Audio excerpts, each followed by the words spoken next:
તાપીમાં જમીન માપણી ટીમનો વિરોધ કરતા પોલીસે બળ પ્રયોગ કર્યો છે। લોકોના ટોળાને વિખેરવા માટે પોલીસે હળવો લાઠીચાર્જ કર્યો। ટીયર ગેસના સેલ પણ છોડ્યા હતા। સોનગઢના સાતકાશી નજીક ગોલણ ગામે આ ઘટના બની છે।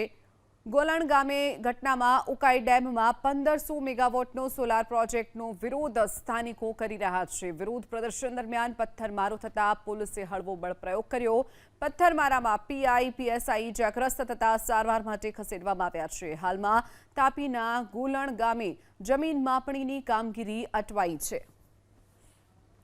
વધુ વિગતો સાથે સંવાદદાતા ધવલ પરમાર આપણી સાથે ફોન લાઈન પર છે। ધવલ, જે રીતે તાપીમાં એક તરફ જમીન માપણીની કામગીરી ચાલી રહી છે, બીજી તરફ સ્થાનિકો તેનો વિરોધ કરી રહ્યા છે અને પોલીસે લાઠીચાર્જ કરવાની ફરજ પડી, શું વિગતો? સોનગઢ તાલુકાના સાતકાશી નજીક જૂની કોયલીવેલ અને સાતકાશી વચ્ચે ઉકાઈ ડેમમાં જે 1500 મેગાવોટનો સોલાર પ્રોજેક્ટ આવી રહ્યો છે, જેની સર્વેની માપણીની કામગીરી ચાલુ હતી, જે દરમિયાન સ્થાનિક લોકો દ્વારા વિરોધ કરવામાં આવ્યો છે। અહીં સોલાર પ્રોજેક્ટ નહીં સ્થાપવા બાબતે લોકો દ્વારા વિરોધ કરાયો છે।